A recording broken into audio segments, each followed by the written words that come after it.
Good morning, everyone, and welcome to today's jointly hosted webinar by myself, Samantha Manning at Searches UK, and we're kindly joined by Nick Seal at Environet. Can I just double check if you can all hear me clearly? If you can, could you leave a message in the chat or the questions tab? That would be great, just so I know you can hear me. Just obviously a little bit of housekeeping. We are, as we are working from home at the moment, if you hear any background noise or dogs barking or anything, I do apologise in advance. What we'll do is after the webinar, we will send a recording so that you've got the recording. If you'd like a copy of the slides, please do email myself or Nick, and we'll be more than happy to send slides out. You'll automatically get a copy of the recording, and I look forward to hearing from you soon. If you have, again, any questions or anything you would like to know from myself or from Nick, you can leave a message in the chat or the questions tab, or what you can do is contact us after the webinar. But for now, let me hand over to Nick, and thank you all so much for attending.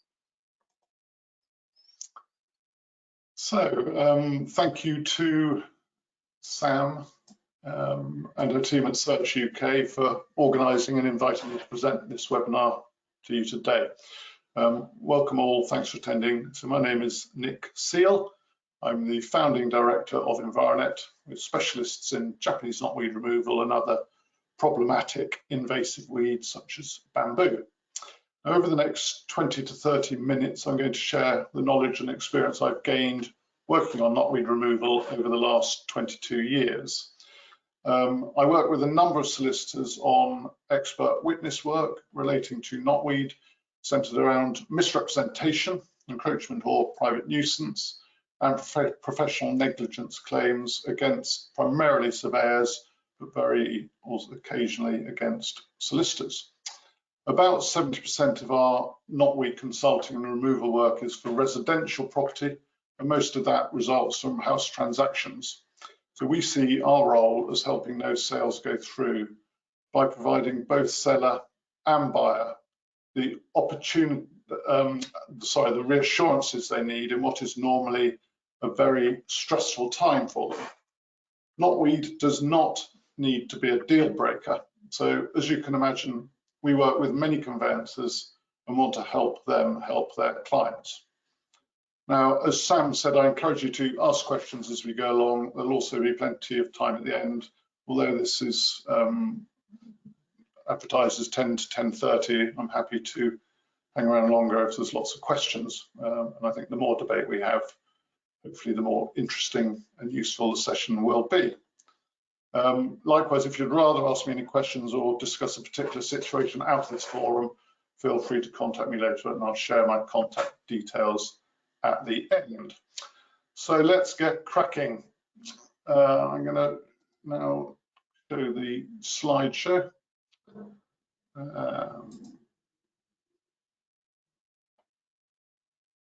So first up, a quick overview of what I'm going to cover. Japanese knotweed, the UK's most aggressive and destructive invasive plant, definitely not welcome in gardens or development sites. And just to whet your appetite, you're going to see some photographs of knotweed and hear some stories. You'll see just how bad it can get and the damage it can cause. You'll hear how it affects property sales and how it affects you as conveyancers. And the talk would not be complete without mention of the much loved or much hated TA6 form. So we'll focus on this and how you should advise your clients, whether seller or buyer. You'll be introduced to a fantastic new tool for identifying Japanese knotweed, perhaps the panacea where knotweed is suspected but not visible. And we'll cover the various methods for getting rid of knotweed, albeit briefly. And I will have a quick case study, as mentioned before we finish, which I hope will be, we'll finish, I hope, with a very interactive Q&A session. So, what is Japanese knotweed and where is it found? It's a perennial plant which grows each spring from its underground root or rhizome system. It grows very quickly, is very easily spread, and is very difficult to kill. It's referred to by the Environment Agency as the UK's most aggressive, destructive and invasive plant. I liken it to an iceberg. because it's subterranean. 90% of its biomass is underground, and that is where the danger lurks. It's found everywhere, on brownfield sites, in our gardens, parks, railways, on banks of rivers, canals, on our roads, even in our graveyards. Our research with YouGov indicates that around 5% of residential properties in the UK are affected. That's about 1 million properties, and that's about 1 in every 20 residential property transactions. It's found everywhere: England, Scotland, Wales, Northern Ireland, Channel Islands, and many of the other islands outside of beyond the UK. So you name it, it's most likely there. Now, we've created an online heat map of the UK called Exposed, which you'll find on our website. It's based on, I think it's now 54,000 sightings. It's free and is used by a number of solicitors to search an area by postcode to identify overall risk level for that area. In the last about 15 days, there have been over 100,000 postcode searches on this. So that gives you some insight into how much interest and concern there is about Japanese knotweed. Now, I like to say it's Churchillian in nature. It will fight us on the beaches, in the fields, and in the streets, and it will fight us in the hills. Most importantly, it will never surrender. Some claim it damages property. Some say it reduces the value. Some say it's impossible to get rid of, and some say it's easy to treat as it's only a weed. So what is the truth? There's been a lot of misleading information about knotweed, so perhaps the confusion is not surprising. So I decided to try and set the records straight and dispel some of the myths by writing a book, Japanese Knotweed: Unearthing the Truth. It covers the origins, how and why it was imported from Southeast Asia into Europe and the UK in and around 1850, and how it has since spread into every county, city, and probably every town. Now, it's seen to have medicinal benefits in its native habitat. The Chinese have ground up its roots for thousands of years to make a medicine called Hu Zhang. So my book asks why a valuable plant in the East became the root of all evil in the West, and whether it deserves this fierce reputation. So let me show you some examples so you can decide for yourself.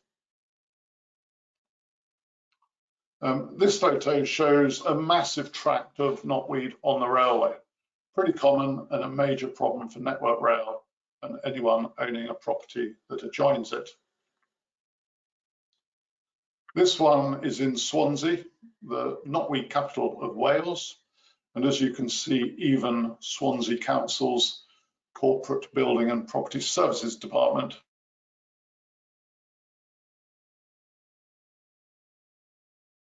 This one shows knotweed growing on a highway verge, too near those residential properties for comfort. And here it is creeping up to and about to knock on someone's front door.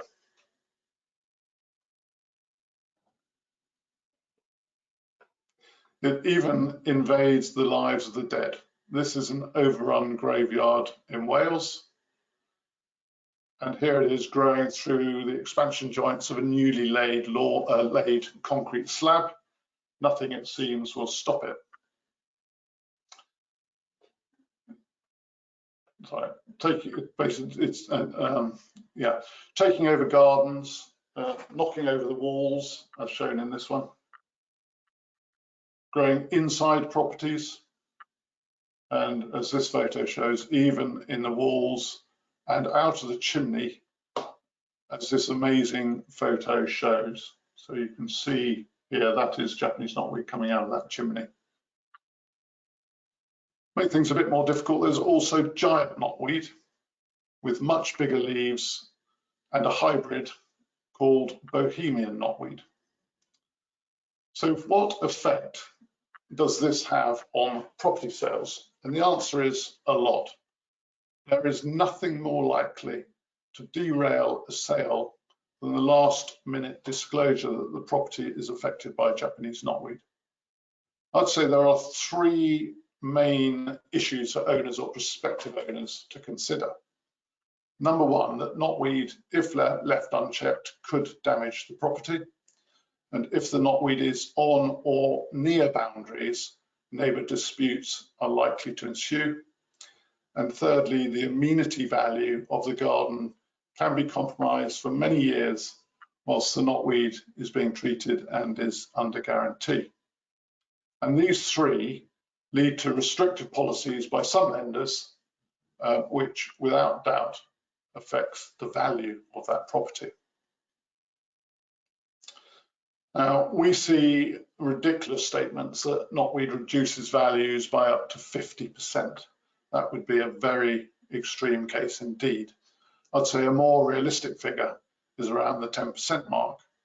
In the expert witness work I do, I often see expert valuation reports produced to assist the court in determining damages where liability is accepted or proven. In a misrepresentation case, you'll of course be aware that damages are typically calculated based on what a willing buyer would have agreed with a willing seller with the knowledge that the property was affected. Now, on our website, we have a free valuation calculator, which is based on data from RIT surveyors. You input a few details, including the assumed value without knotweed, and it will instantly return three values. One, the reduction if you do nothing, the reduction if you get it professionally treated with herbicide, and the reduction if you get it professionally removed. This tool is indicative and it, of course, is not intended to replace professional valuation advice for specific cases, but does help to show the effect that knotweed can have on property values.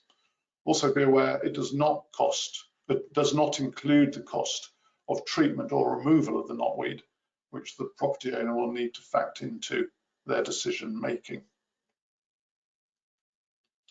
Now let us look at what lenders require. They will typically instruct a valuation surveyor who may or may not flag up there is a knotweed problem on the property. Where they do, some banks and building societies will refuse outright to lend. Some won't lend just because knotweed is in neighbouring property. Amazing, but it's true. But thankfully, the majority have policies in place that require a fully paid up management plan with an insurance-backed guarantee. The management plan may be for herbicide treatment or over several years, or it could be for the knotweed removal. The insurance-backed guarantee may be for 5 years, it might be 10. 10 is more common now.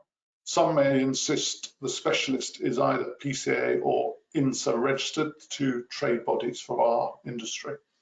And it's important to ensure that the guarantees are assigned to the new owner for the buyer and for the buyer to understand the limitations of that guarantee and the duration left on it.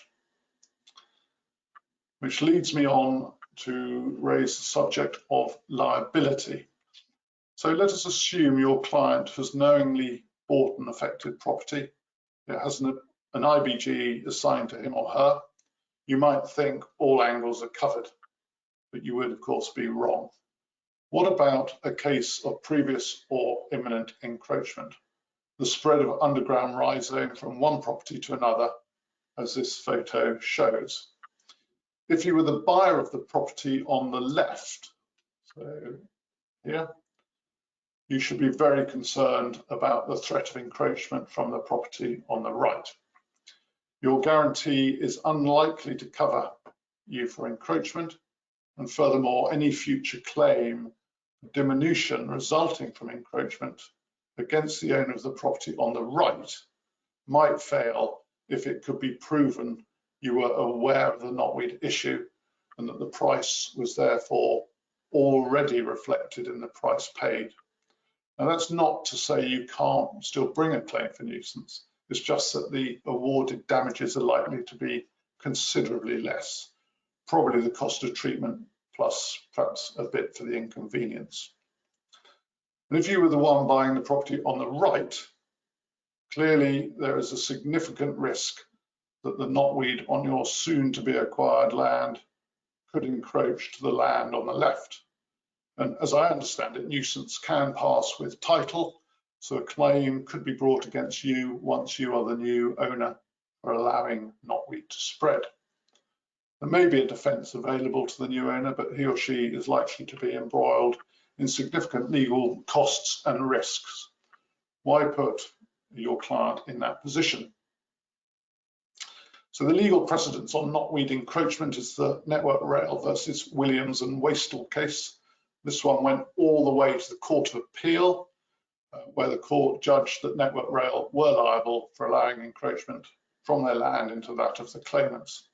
And it has opened the floodgates for other encroachment private nuisance cases. So it's worth a read if you want to examine the detail. Which brings me on nicely to the TA6 form. You may be aware of a trial TA6 Part 1, which is currently being trialled, which brings the more important elements of the TA6, including the knotweed question, forward in the conveyance process. In my view, this should help the process, as it should minimise nasty surprises further down the line, although I fear it may lead to an increase in misrep cases. With the TA6 as it stands, you either love it or you hate it.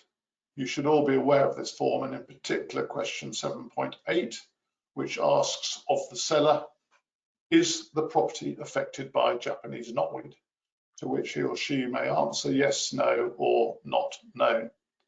Now, I say some love it and some hate it, as to some it is not clear as to what it asks, to others it is beautifully clear in its brevity. For example, what does the word affected actually mean in this context? Does it mean it's currently growing on the property?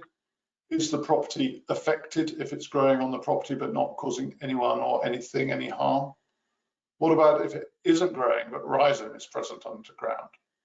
And what about if knotweed was known to be present but hasn't grown for the last, say, 5 or 10 years or more?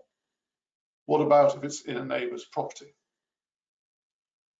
For what it's worth, my view is this: if knotweed is or has been present on the property or in adjoining land within a distance typically 3 metres that threatens the property, then it should be deemed to be affected. And I say this because its mere presence causes issues that have implications on lending, on value, and on liability. It may also affect the ability to carry out certain work on the property, such as construction or landscaping work. And whilst the building itself may not be damaged, as the Court of Appeal found, the land is damaged by virtue of the rhizome presence in the ground. I'd love to hear from any of you who would interpret the word affected in any other way. Perhaps this is something that could be discussed in the Q&A later. And then what about other knotweed plants? I showed you a picture of giant knotweed earlier. Strictly speaking, it is not Japanese knotweed, although it is part of the knotweed family. Giant knotweed can cross-fertilize with Japanese knotweed to create Bohemian knotweed.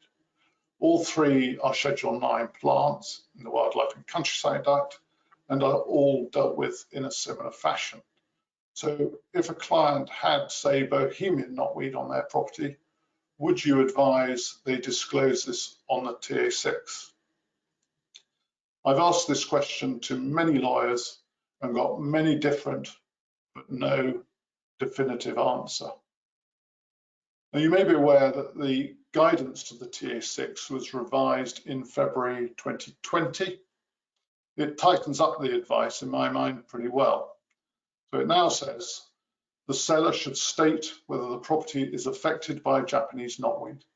If you are unsure that Japanese knotweed exists above or below ground, or whether it has previously been managed on the property, please indicate this as not known.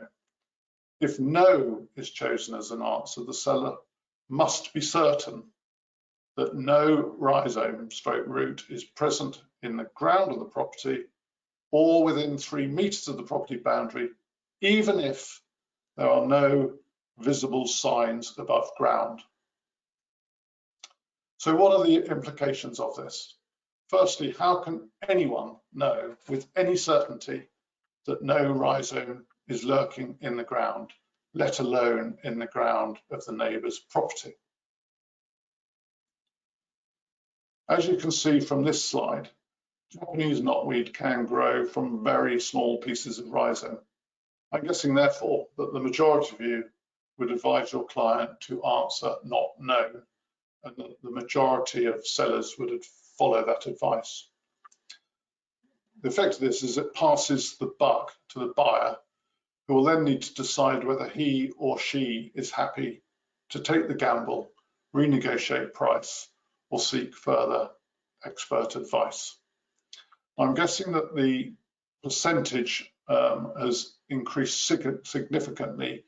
So the percentage now saying don't know has increased significantly since the February 2020 guidance change. It doesn't really help the conveyance process. Perhaps a simple change to the no full stop answer to no, not as far as I'm aware, would reduce some of the ambiguity. Now, the not known answer might get the seller off the hook, or will it? If a seller answers not known when they did or should have had knowledge of the knotweed, then they are still at risk of a misrep claim being brought against them. We see hundreds of these cases. Sometimes it's an innocent misrepresentation, sometimes it's a negligent one, and sometimes it's fraudulent. It can sometimes be difficult to prove, but often it is easy. So, for example, we have a case where our client was in dialogue with a neighbour who had allowed encroachment to occur.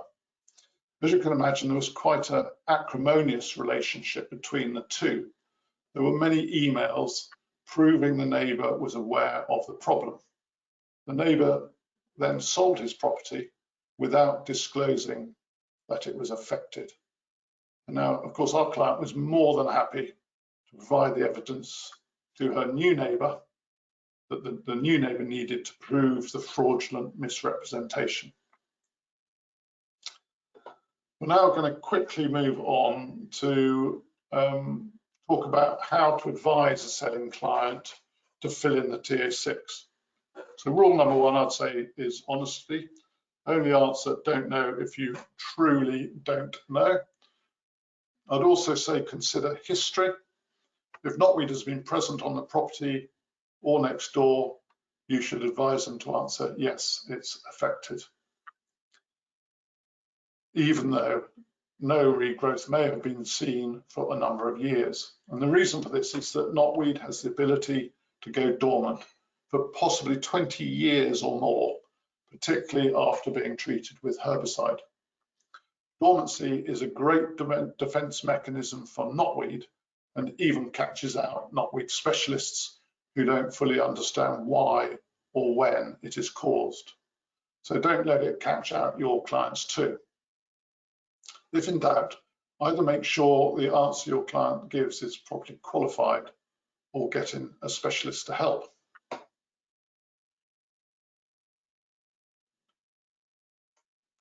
And now let's consider how you would advise a buying client when knotweed is disclosed on the Tier 6.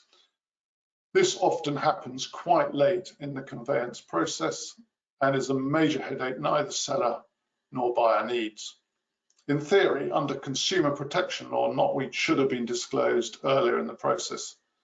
But unfortunately, estate agents are loath to put on sale particulars that the property boasts a fine specimen of Japanese knotweed. If you get a yes on the TA6, it's quite simple. You will need to ensure an appropriate management plan is in place with a valid insurance-backed guarantee and that your client understands and is happy with what he or she is getting. Some IBGs put some hefty restrictions on what you can do on a property or can't do. For example, some will say that any ground disturbance invalidates the guarantee.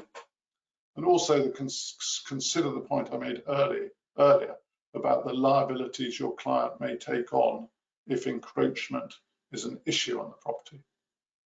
Should your client consider a price renegotiation? I accept this is their commercial decision, but I'd say most definitely they should. In my experience, most sellers will expect it. Your client should be able to negotiate a few percentage points off the price, perhaps enough to buy a nice holiday.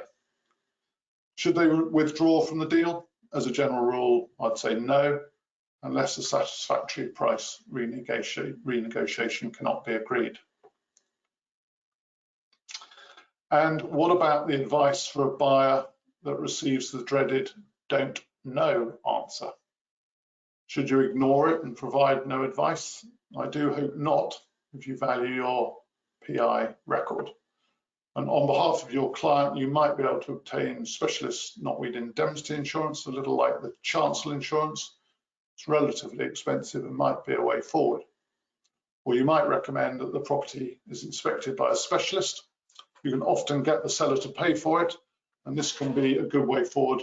But if it's only a visual inspection, it's quite likely that any knotweed will be missed if it has been concealed, is dormant, or is simply not visible due to the season. Let me show you what I mean. This slide shows knotweed crown. Any good specialist should be able to spot this easily, but sometimes sellers go out of their way to conceal its presence. So what if it's covered and therefore not visible? Ground penetrating radar has been tried to identify underground rhizome, but it's expensive and not very reliable. For example, it can't tell a tree root from that of knotweed. We can dig into the ground to look for rhizome, but that's needle in a haystack stuff until fairly recently. I want to tell you about a very exciting new development that we launched last year. You will have seen detection dogs at airports sniffing out drugs and explosives. They're also used on the front line by the army. They're used to detect cancers and COVID in humans. We've trained dogs to sniff out and detect Japanese knotweed rhizome hidden underground. So brothers Mick and Mac, shown in this photo, and now also Buddy, are already pretty famous, having been featured in the Mail, the Sun, numerous radio programs, including You and Yours, and also on BBC News. You can see a video of Mick and Mac in action on our website. They're amazing animals. They'll find knotweed in the ground where humans won't, and they'll cover ground quickly, and they show us where to dig to verify its presence. They've helped a lot of buyers already presented with the "don't know" conundrum, and they give a high level of reassurance, probably as high as 95% or more, enough for us to provide an insurance-backed guarantee for the property. These detection dogs are an amazing tool to use where there is some uncertainty as to whether land is affected or not. Buyers of residential property will be able to get more assurance where sellers won't confirm knotweed absence or presence during a conveyance. And those in the construction game will have a more certainty as to if, and more importantly, where knotweed is present on their site. So this is a game changer for knotweed surveying, and hopefully you'll see this as a superb solution to the "don't know" response. We focused a lot on the Tier 6, a lot of which also applies to commercial inquiries under CPSE. What about new builds of residential property? There's a loophole in that the selling developer is not usually asked to complete the Tier 6, and in many cases will not declare that the site was affected by knotweed previously pre-construction. I'm going to have to quickly, I see time is moving on, so I'm going to just move on from new builds very quickly. I'm going to not bore you on the methods used to get rid of knotweed. Suffice to say there are two options. So one is to manage or control it with herbicide, and two is to remove it, which means taking out all the root and rhizome system. Removal is obviously more expensive, but has the advantage of being quick and is far more likely to lead to eradication than cheap old herbicide treatment. With herbicide, the danger is that the plant is induced into dormancy, meaning that the root or rhizome system is still alive and will regrow, especially if the ground is disturbed. So for this reason, you should consider it as control as opposed to eradication or removal. Sam, have I got time just to give a quick case study, or are we Yeah, running out of absolutely time? fine, Nick. If you want to take another 5-10 minutes or so, Yeah, that's absolutely okay. fine. I think it's a useful one, and then I'll wrap up. Absolutely. So this is a case study for misrepresentation that I was involved in. Mr. and Mrs. X owned a beautiful detached property just outside London. It was a property they'd lived in and done up over the last 15 years. The garden was professionally landscaped and maintained. They decided to sell because they wanted to downsize, and they put the house on the market back in 2015. They accepted an offer of 1.3 million, and the sale went through smoothly. About 6 months later, the new owner was made aware of small knotweed shoots appearing close to the boundary fence. He called in another knotweed company who said that the knotweed must have been present prior to purchase, and that they, the new owners, should check to see if they had a claim against the seller. Solicitors were duly appointed when it was confirmed that the sellers had answered no on the TA6 form. A letter of claim was submitted stating that the sellers, now the defendants, must have known about the knotweed and were therefore liable for the diminution in value, which their so-called valuation expert put at £300,000. So as you can imagine, this came as a big shock to the defendants. So I looked at the evidence and two things struck me. The claimant's knotweed expert had jumped to the conclusion that the defendant had lied, citing the fact that the knotweed shoots appeared to be suffering from stress induced by herbicide. And the quantum of claim that was basically the expert surveyor's evidence was incredibly high, at close to 25% of the property value. So under the first point, the defendants were adamant in their evidence that this was not the case, that they knew what knotweed looked like, and they had never seen it on the property. I believe them in pointing out that this was quite possible, that the knotweed had been herbicide treated many years perhaps before the claimants even owned the property, and what was now being experienced was regrowth from dormant rhizome. This is an important distinction because it lowers the claim from a fraudulent misrep to an innocent one, where a judge would most likely take a more lenient view. And on the second point, the expert valuation surveyor was commissioned to counter the ridiculous quantum of claim. The diminution should be established by applying the willing buyer, willing seller test, and no seller in their right mind would agree to knocking £300,000 off the asking price for a defect that at most would have cost £10,000 to put right. Add a bit for risk and inconvenience to bring it up to, say, a claim for £30,000, that would perhaps be more reasonable.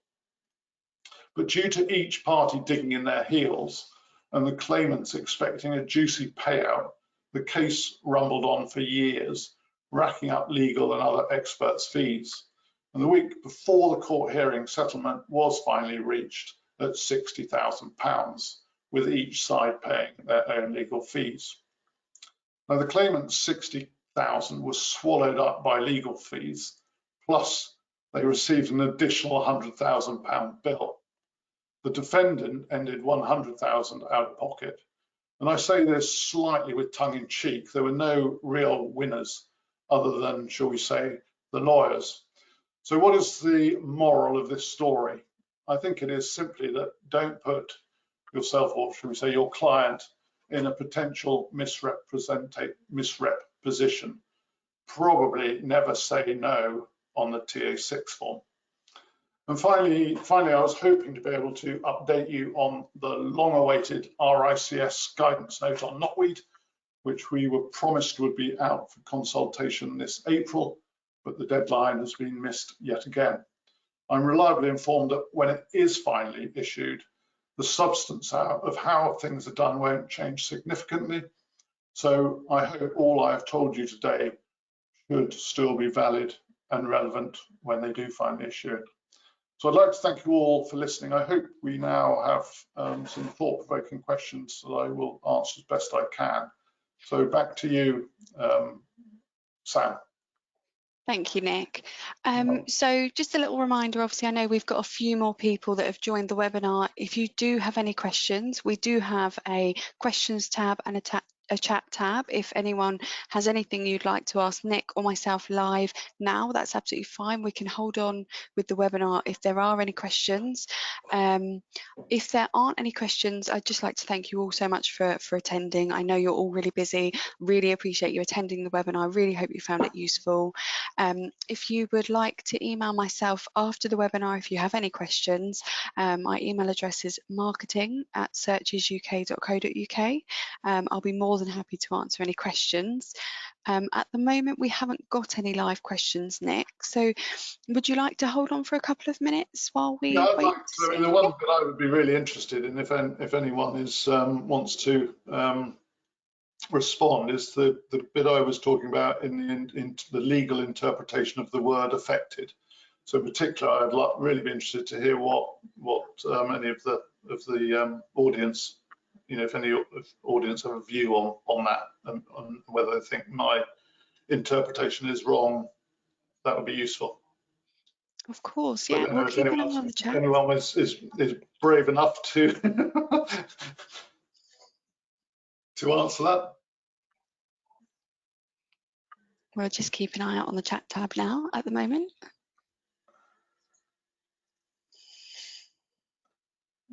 Is your chat tab working? It's Yeah. working. We're not having any questions at the moment, Nick. Right. What we can do is, Nick, would you like to tell everyone your email address or your contact details just in case? Yeah, what I'll do is if I put it up on screen again. Yeah, that'd be great. Oops. Perfect. I think I've just gone too far, haven't I? If you can jump back one screen, Nick. Sorry. What do I do, Pat? Well, let me just tell everyone that my email is nick.seal@environetuk.com, spelled ENVIRONET.UK. And the best telephone number for us is 01932 868 700. And our website, if you want to take a look at that, is environetuk.com. Perfect, brilliant. Well, we haven't got any questions at the moment, Nick. So what we'll do is I will let you know if we get any questions. We'll be more than happy to answer any questions anyone has. But again, I'd like to thank you all so much for attending. I know it's really busy, but we really appreciate you taking time to join us today. Thank you all again. You'll get the recording of the webinar after we've ended today, and I'll look forward to speaking to you again soon. Take care. Thank you so much. Bye. Thank you.